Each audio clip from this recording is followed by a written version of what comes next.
If you have to occasionally do fiberglass repair and you're tired of those dual chamber syringes where they make a big mess and then the lid never goes back on and you gotta buy a new one next time, and you wanna graduate from fiberglass repair hobbyist up to the big leagues, then we need to talk about building a fiberglass repair kit.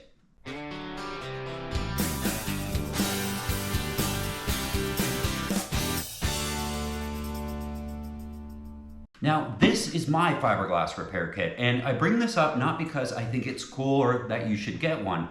I bring it up because I genuinely believe in it. In all my years of repairing fiberglass sailboats and other fiberglass boats, and I own a few at this point, in my experience, this is a must-have. And I have a laser, a CL14, a Hobie Cat, and then, of course, my Sparkman & Stevens sailboat. And all of them have one thing in common, other than being sailboats, of course. They all need repairs from time to time. So I had to graduate from sort of fiberglass repair hobbyist up to something a little bit more prepared for anything the fiberglass world might throw at me. So I built a kit, and we're going to go through it today, and I'm going to tell you why you might want to build one too. Now, I know from the early days of owning a fiberglass boat, I would buy the little things that I needed to make the repair, and then I would promptly lose them after I made that repair and have to buy them again the next time. Or I would buy the pieces of the kit and then they'd be strewn about the garage or left on the boat or in the trunk of the car and never all in one place. So fiberglass repairs were really tedious because I had to find everything after. And I decided to build this box. Now, this is just leftover plywood that I had laying around in the garage because my garage is always a mess. And I put it together specifically sized to hold everything I would need for a fiberglass job. And I'm gonna go through it with you, but the box is important because it makes it so everything you need is always there and you can just pick it up and take it with you wherever you have to go do a fiberglass repair. And it makes me more likely to go do the repair because I know it's so easy to just grab the box and go. Now, because I have to be ready for anything any of these fiberglass boats might throw at me, I have a lot of stuff in here, but let's talk about the main thing in your fiberglass repair kit, and that's gonna be your resin. Now, this is West System Epoxy, and West System puts a nice number on all their products. This is 105, just the typical 1 gallon jug of West System Epoxy. Now, our boats, most of them were made with polyester resin, but epoxy has proven to be stronger over time.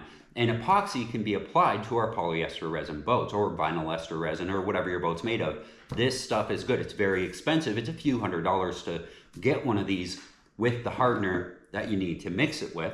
And everybody uses the slow hardener when you're working on boats, 206 slow hardener.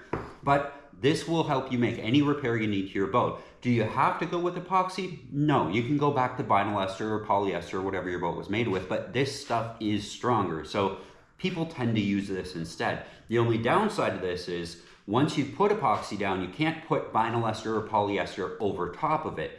It won't bond to this properly. So once you start using epoxy, you have to keep using epoxy. And West System, they don't sponsor me. They've never given me anything for free, but this is sort of the industry standard, the strongest, the best, the easiest to use.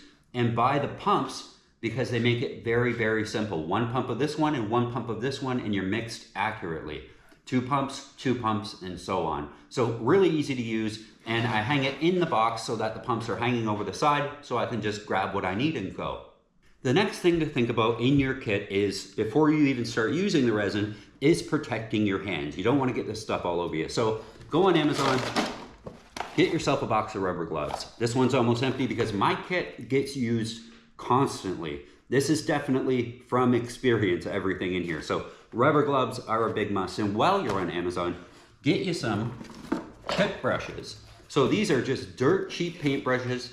This is a box of 36 of them for, I don't know, probably all of $20. And they're just these little wooden handle chip brushes. You're gonna use them when you apply the epoxy and then you're gonna throw them away. So 1-inch chip brush, get as many of them as you can possibly get your hands on. This box has got about 15 left in it, so we're gonna be ordering more soon. Now that your hands are safe and you have a brush to apply the epoxy with, we have to pump it into something to mix it up. And I prefer to use red Solo cups because you can get them at the dollar store, super cheap, and once they're used, you just throw them out. They're disposable. Solo cups for sure. And then mixing the epoxy, I have this bin full of random odds and ends, and it's full of popsicle sticks. So you can mix up the epoxy. Now, I don't actually use those very often anymore because I found a better way.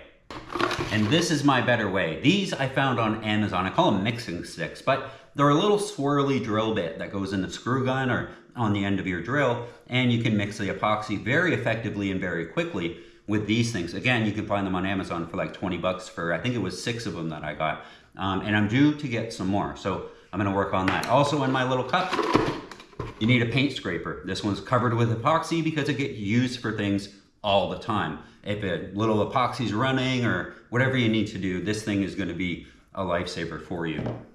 And now that you have your epoxy mixed, a lot of times you're gonna be making epoxy paste or a thickened epoxy. We use thickened epoxy in all sorts of different places, but you can make it the liquid epoxy into like a peanut butter texture or as thick or thin as you want for different applications. And you need something to put in the epoxy once it's all liquid and mixed in the cup. And the one I have the best luck with is 404 high density filler. So it's like a powder. This one's actually almost empty and I lost the lid, so I use it a lot. But you put a little red Solo shot glass in there and you pour a little in and you keep mixing with the drill. Little more until it's a consistency that you want. And I use it for filleting, I use it for filling larger holes, all kinds of different things. Thickened epoxy is like, turns into concrete when it's dry. So you can use it all over the place on your boat. Next up, if you're not using thickened epoxy and you're actually doing a fiberglass repair, you're gonna need some fiberglass. Now, I have a bunch of scraps and I have a couple rolls of fiberglass up on the shelf, but these stay in my kit, so I always have something if I need it. The first thing is chopped strand mat. Now, this is just filler fiberglass. It's not super structural because it could be pulled apart, but if you need to fill a void, or let's say you grind down a crack in your gel coat, and then you need to fill the void where you grinded, this is the stuff I like to use. It's a very good filler and it builds up thickness of fiberglass very quick. So you lay it over the repair to be made, you soak it with the resin so that it can get hardened, and then you can sand it. It's wonderful stuff, very good for filling voids. The structural fiberglass is this stuff, biaxial, and you can tell because it's 2 different angles, 2 different axes of fiberglass strands woven together, and it's very strong structurally. You can't pull this stuff apart in either direction. And we use it in places like tabbing bulkheads or anything that needs to be very, very strong. Put it on, wet it out, and when it hardens, it's incredibly strong. This is a lot of what the boats are made of today. Now, other things in the kit, little odds and ends. Fiberglass rollers. These are used when you're wetting out a big piece of cloth to roll it in and make sure the resin gets into the cloth and there's no air bubbles. Make sure you clean them after you use them. I have a bunch of different ones. Again, Amazon, like 40 bucks. I don't use these all that much, but they're very good to have in the kit. Just make sure you clean them after you use them. Next up, of course, paper towels. You're gonna make a mess. Even though you have gloves on, you're always gonna make a mess. Now I have another thing I have in my kit that you might not wanna have or you might not need, but I also carry around some polyester resin. Now, this is what my boat was made out of. It's not as good as epoxy. It's still a fiberglass resin. I can still pour it on the fiberglass cloth that I have in my kit. And you could build a whole boat out of this stuff because that's what most of our older boats were built out of. Now, I use this in locations where epoxy is unnecessary. So if I'm just filling a void or doing something really cheap and just cosmetic, this is easier to sand once it's dried out and cured. It's just way cheaper. You get these at the auto parts store, super, super cheap, but they're harder to mix. They don't come with this pump system that makes everything so easy. So you have to get the hardener that goes with them. And that's this stuff. And it's a couple of drips. So you actually have to count the drops that come out into the Solo cup based on how much you put in there. So it's a little bit harder to use. The nice thing about this is you can use more or less of this if you want. You can't do that with epoxy. You have to mix exactly what the manufacturer wants you to mix. With this stuff, if I add an extra drip or two, it'll cure faster. Less a couple drips or two, it'll cure slower. And it still cures relatively the same. So it's nice having that flexibility, but this is super cheap. If you ever have to do anything that just isn't structural and doesn't really matter, this is really good to use. Just remember, this won't stick to epoxy. So if you make a repair with epoxy and you want to do something on top of that repair, like fill it in a little bit more, you can't switch back to this. It doesn't bond properly with that. But this is what the boat's made of, so easy peasy. And then a few last odds and ends in the box. Bondo scrapers. These are wonderful to have. I go through them like crazy, but they're very, very good to have to spread the thickened epoxy. Make the peanut butter sort of substance, and you can spread it on with this. And on that vein, also scissors to cut my fiberglass, but I also like to carry some spot putty.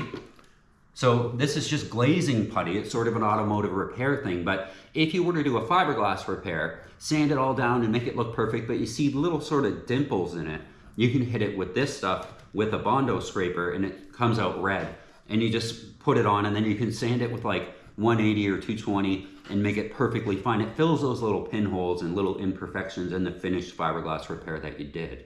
So that's it, guys. That's my kit. And genuinely, I believe in this stuff. I think everybody who owns an older sailboat or does fiberglass repairs more often than those little tube syringe epoxy things could warrant, I think you should have one of these. Now, I've probably got about $400 or $500 into building this kit. The most expensive thing being the epoxy resin from West System. You can use a different brand, you can save a buck here and there, but definitely some epoxy with the pumps. Build yourself a box or get a bin that everything fits in nice and snug. I put rails in this one so I can put it in the back of the truck and things aren't bouncing around inside.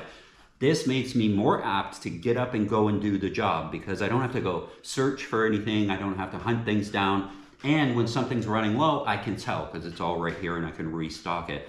This thing makes me work harder and it makes my life easier. So if you're gonna do more than like one repair a year, might be time to build one of these. And these 1 gallon West Systems last forever. I think I'm on my 3rd year with this gallon of epoxy and it's probably got a third of the thing left in it. So they do really last a long time. It's a few $100s to put it together, but it'll be around for a long time. And it'll help you because now you can handle anything your fiberglass boat throws at you. Let me know in the comments if I'm missing anything in this kit. What do you think I should add? And ask any questions you have about fiberglass repair down in the comments. We should talk about it. See you next time.